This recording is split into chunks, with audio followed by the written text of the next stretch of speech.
नमस्कार, आप देख रहे हैं द न्यूज। आपके साथ मैं सृष्टि मिश्रा। बड़ी खबर इस वक्त की आ रही है ईडी के अधिकारियों से जुड़ी हुई और पश्चिम बंगाल में जो शेख शाहजहां ने किया, टीएमसी के नेता उनसे जुड़ी हुई। बता दें आपको, ये जो शेख शाहजहां है जिसके गुर्गे ने ईडी के अधिकारियों पर यहां पर हमला किया था, अब लुकआउट नोटिस जारी कर दिया गया है। बड़ी खबर इस वक्त की, विदेश भागने की फिराक में था शेख शाहजहां, बांग्लादेश जाना चाहता था।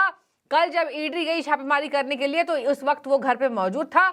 उसके बाद से ही वो और उसका पूरा परिवार गायब है। और फिर क्या था, ईडी अब बड़ा एक्शन ले सकती है। दर्शकों, आपको बता दें, कल पश्चिम बंगाल में जो हुआ वो निंदनीय घटना थी। अब एयरपोर्ट के अधिकारियों को और बीएसएफ के जवानों को ईडी ने नोटिस जारी कर दिया है कि ये विदेश ना भाग पाए। अब बता दें आपको, अब रडार पर है। 3 एफआईआर दर्ज की गई है पश्चिम बंगाल की घटना से जुड़ी हुई। हालांकि एक एफआईआर ये भी दर्ज हुई है कि ईडी ने बिना अनुमति ताला तोड़ा। बता दें आपको, ये शेख शाहजहां का जो भाई है ये हथियार तस्कर हैं और इनके खिलाफ भी मामला दर्ज हो चुका है। बता दें आपको कि यहाँ पर शेख शाहजहां कल मौजूद था, लेकिन 24 घंटे के भीतर पश्चिम बंगाल में हो गई 2 गिरफ्तारी। आज सुबह सुबह राशन घोटाले में शंकर आद्या को गिरफ्तार किया गया और उनके ससुराल वालों के भी आवास पर छापेमारी की गई। 8 लाख नगद उसके घर से मिला है। अब आपको याद होगा कि पश्चिम बंगाल में राष्ट्रपति शासन लगाने की मांग न जाने हर चुनाव से होती है। पंचायत चुनाव में जो खून खराबे हुए उसकी वजह से भी हो रही थी। अब एनआईए एक्शन लेगी और एनआईए के तहत ये बात वहां तक पहुंचा दी गई है, गृह मंत्रालय तक, कि पश्चिम बंगाल में क्या हुआ है। ईडी ने कह दिया कि हमको जान से मारने का प्लान था, लेकिन हम कभी भी इस प्लान को सक्सेसफुल नहीं होने देंगे। पत्रकारों पर जो हमला हुआ है उसके खिलाफ एफआईआर दर्ज की गई है, नेटवर्क 18 के पत्रकार के खिलाफ। इसके साथ में आपको बता दूं, एक एफआईआर की अचानक से भीड़ ने ईडी पर हमला किया और एक एफआईआर की ईडी ने घर का ताला तोड़ा, ऐसा शंकर आद्या के परिवारों का कहना है। अब मैं आपको बता दूं, यहां पर जिस तरीके से ईडी ने कार्रवाई की है, अब ये और बड़ी कार्रवाई बन सकती है। अब ना ईडी को डर है और अब डर टीएमसी के इन गुंडों को होना पड़ेगा। ये बीजेपी कह रही है कि टीएमसी के ये नेता नहीं है, ये टीएमसी के गुंडे हैं, जिस तरीके से इन्होंने कृत्यों को अंजाम दिया है। इसके साथ में आपको बता दूं, बंगाल में कहा जा रहा है कि बंगाल में अब जल्द ही राष्ट्रपति शासन लगने की तैयारी तेज हो जाएगी अगर यही रवैया ममता बनर्जी का रहा। बीजेपी ने कहा कि ममता को शर्म आनी चाहिए, वो अपने नेताओं को बचा रही हैं।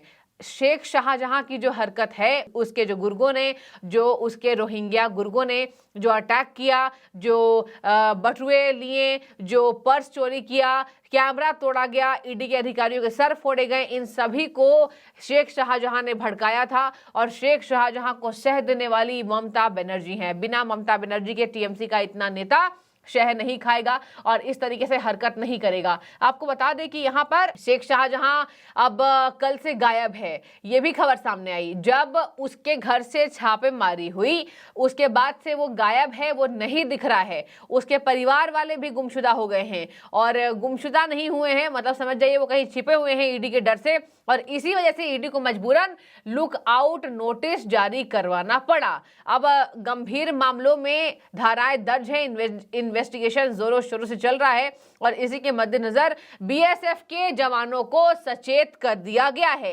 एयरपोर्ट के हर एक छोटे से छोटे लेवल के अधिकारी, बड़े से बड़े लेवल के अधिकारियों को सचेत किया गया है और जल्द ही तलब किया गया है कि जल्द ही आप इसका जवाब दें, कहीं वो विदेश भागने की फिराक में नहीं है। आप समझ जाइए, ममता बनर्जी को अभी शर्म आना चाहिए कि उनके नेता के खिलाफ लुकआउट नोटिस जारी किया गया है। बांग्लादेश भागने की फिराक में था लेकिन अब तक नहीं भागा है। कहा जा रहा है कि वो अभी भारत में ही कहीं छिपा हुआ बैठा हुआ है, उसको पता है उसने अटैक कराया। एक और मैं आपको भड़काऊ भाषण याद दिलाऊं, अभी कुछ दिन पहले शेख शाहजहां ने खुले मंचों से यह कहा था कि मेरा ईडी कुछ बिगाड़ नहीं सकती है और बिगाड़ेगी तो बुरा अंजाम देखेगी, और ईडी के अधिकारियों को ऐसे हड़काया गया जैसे कोई वो आतंकवादी हो। और ये शेख शाहजहां ने किया है। यही वजह है कि संदेश खली में जब ये हरकतें हुई हैं तो कहा जा रहा है कि ये जो गुर्गे हैं जो आए थे वो सब शेख शाहजहां के थे। और बीजेपी नेताओं ने कहा है कि इसके वजह से पूरे विधानसभा क्षेत्र में आतंक का माहौल रहता है और इसमें करता धरता शेख शाहजहां है। ममता बनर्जी के शह पर इसने पश्चिम बंगाल में घोटाले किए और कई ऐसे आरोपों में गंभीर धाराओं में इसके खिलाफ पहले मुकदमा दर्ज था। तो बता दें आपको कि शेख शाहजहां की अब कई तस्वीरें वायरल भी हो रही हैं और कहा जा रहा है कि वो टीएमसी के नेताओं को पैसे दे करके गलत काम करवाना और फरोख्त कराना, इसके साथ अवैध तस्करी कराना, ये सारे काम करता था और अपने भाइयों को भी ये पूरे अपने गुर्गों को जोड़कर इसने रखा था। और ये एक साल की बात नहीं है, ये सालों से ये काम करता आ रहा है। ज्योतिप्रिया मलिक का ये करीबी बताया जा रहा है और लुकआउट नोटिस जारी होने के बाद टीएमसी के कई ऐसे नेता हैं जिसके संबंध में जुड़ा हुआ है, उन पर भी गाज गिर सकती है। तो क्या आपको लगता है कि राष्ट्रपति शासन लगाने की जरूरत सबसे ज्यादा पश्चिम बंगाल में हो गई है? क्योंकि पश्चिम बंगाल में ही ये हो रहा है।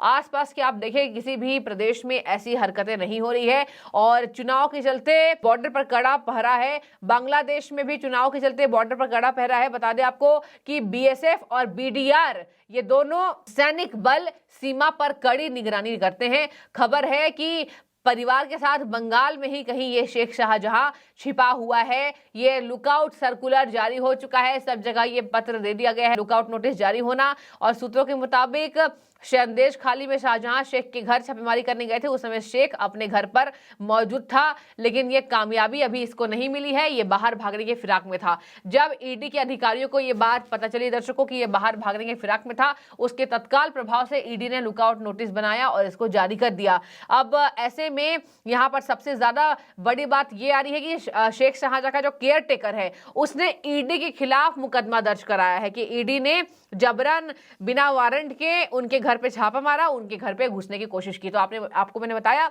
3 एफआईआर, एक तो पत्रकार पर हमला, एक टीएमसी के गुर्गों ने ईडी के अधिकारियों पर हमला किया और एक एफआईआर हुई है कि ईडी ने बिना वारंट जारी किए उनके घर पे घुसने की कोशिश की।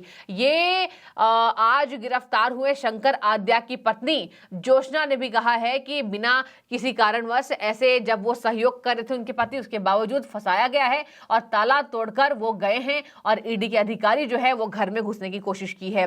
तो देखिए, सीआरपीएफ के जवानों पर हमला होना ये बहुत शर्मनाक है। आपको सीआरपीएफ के जवान जो है वो सुरक्षा देते हैं, ईडी घोटाले की जांच करती है, लेकिन आपने इनको भी नहीं छोड़ा। तो पश्चिम बंगाल में क्या यह गुंडा राज है? ये तस्वीरें साफ हो रही हैं, ये बोलने की बात अब नहीं रह गई। पश्चिम बंगाल में जमकर गुंडा राज चल रहा है और इन गुंडा राज के चलते ही ममता बनर्जी की कुर्सी हिल सकती है और इसी वजह से इंडिया गठबंधन भी टूट सकता है, क्योंकि अधीर रंजन चौधरी भड़क उठे हैं। अधीर रंजन चौधरी ने ही ये बयान दिया है कि राष्ट्रपति शासन लगना चाहिए और कल के डेट में अगर ईडी अधिकारियों की मौत भी होती है तो मुझे उसमें कोई आश्चर्य नहीं होगा।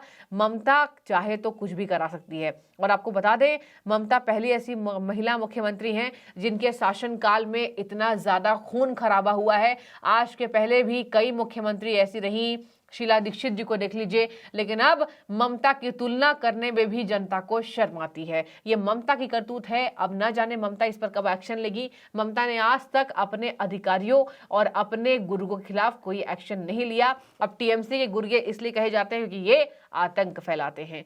तो लुकआउट नोटिस जारी होना ये बहुत बड़ी खबर थी और एक तरफ एयरपोर्ट अधिकारियों और बीएसएफ के जवानों को, बीडीआर के जवानों को सख्त तरीके से चेतावनी दे दी गई है कि आप सब जारी रखें, अपना ध्यान दें और ये जो शेख शाहजहां है, टीएमसी का नेता जो राशन घोटालेबाज है, ये बाहर ना भागने पाए। इसके वजह से जांच में कोई आंच नहीं आएगी। जो भी आपकी राय हो जरूर रखें। शुक्रिया आपका।